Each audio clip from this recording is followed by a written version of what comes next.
Welcome to Hawkins Talkins. I'm Mr. Seifu, the counselor, your host, where I aim to enhance and advance your mind. I don't proclaim to have all the answers, but I have a whole host of ideas, opinions, thoughts, and musings to stimulate your mind. In today's Scariest Conversation segment, we will discuss expressing yourself culturally in sports. Stay tuned. Welcome back to Hawkins Talkins and the Scariest Conversation segment. I know when I watch TV, and I watch sports in particular, and being a former athlete, the way in which we culturally celebrate our successes are different because we're different people. We come from different ethnic groups, different cultures. You'll have a Roger Staubach type quarterback that will make a magnificent play, run into the end zone and toss it to the referee and trot off to the sideline. Because that's Roger Staubach, that's his style. But then you would have a Billy White Shoes Johnson who would score, and he'll get in the end zone and he'll do the funky chicken, he'll do a dance. Why? Because that's who Billy White Shoes Johnson is. He worked hard to score that touchdown, had worked months ahead of time to work to be able to perform these feats, and he's celebrating it. But what we have seen historically in American sports is that black people tend to be too expressive in their sports. Whether it's bat flipping, dancing in the end zone, the arrow shot for a three-point shot, they say that we're taunting. That's just our cultural cloth. That's how we're made. Now, if we looked at the other side, and let's say black people control the sports, many of us would say that, wow, white culture is too sterile in their celebrations. We might not agree with you just being kind of, at least in my opinion, boring. And not boring is just because we tend to be a very expressive people. And that's okay.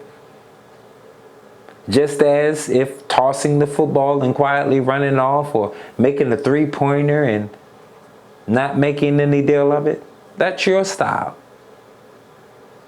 But since the leagues are run by and pretty much 80% black, I think you should give a little bit more credence to how we wanted to express ourselves. Actually, that's not what I really mean. I think that since they don't like it, Ice Cube is going in that right direction of the Big Three League, and thus creating leagues to allow us to express ourselves fully. Many of you laugh at Lonzo Ball's father, LeVar, being so involved in his son's life and creating Big Baller, his brand. That's actually what they're scared of when we decide to take control of the whole industry. Follow me now. When you look at when Chris Webber, Juwan Howard, Jalen Rose were at Michigan in the baggy shorts. You look at Allen Iverson in the tattoos. You look at Deion Sanders coming in flashy. It reminds me of what Carl Jung, a famous psychiatrist in America, said in the 1920s. He was afraid that black folk culture was going to take over America,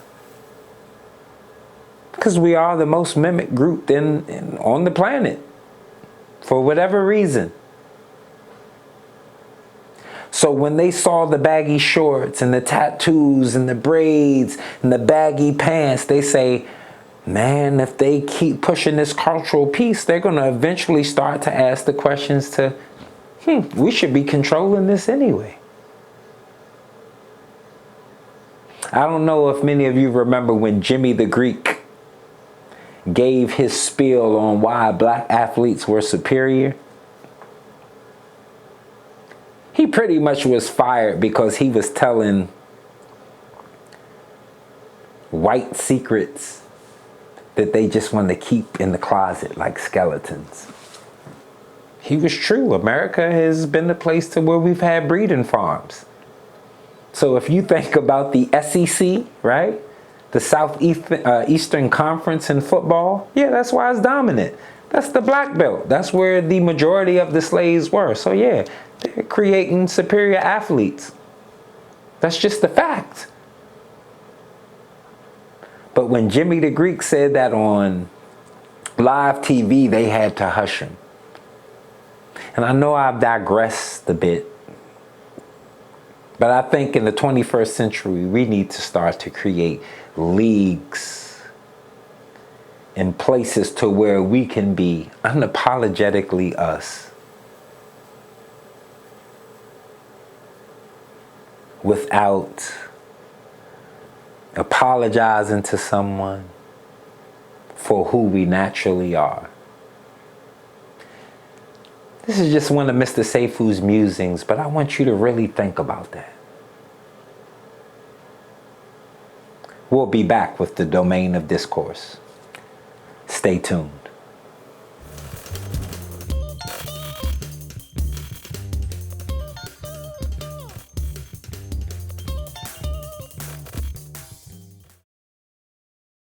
Welcome back to Hawkins Talkins, and we are on the Domain of Discourse segment, in which I decide what is going to be talked about. Today we're going to talk about the unfortunate burning of the roof of the Notre Dame de Paris. First and foremost, my condolences to anyone hurt or harmed, and all those who have emotional ties to the church. Fortunately, within 24 hours, an incredible $1 billion was donated to the repair. It's wonderful when we can find triumph after tragedy. In 2010, Notre Dame de Assomption in Port-au-Prince in Haiti was partially destroyed from the earthquake. Yeah. It's 2019, and unfortunately, that structure is not in the same position that Notre Dame de Paris. And I asked my viewers and watchers why. They're both named Notre Dame. They're both financed by the Catholic Church. But for whatever reason, I guess the one in France gets first dibs to any money that is allotted to reconstruction. This also kind of leads me to the unfortunate cyclone in Mozambique, to where the United Nations was able to garner about $13 million for bodies, actual deaths. Not to take away from the emotional ties that, of course, a church, a place of religion and worship, it should be, is held in high esteem.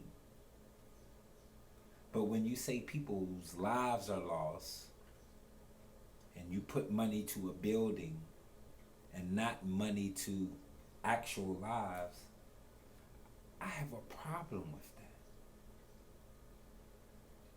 that. $1 billion is not a small amount of money. So who are these people that have money readily? This was 24 hours.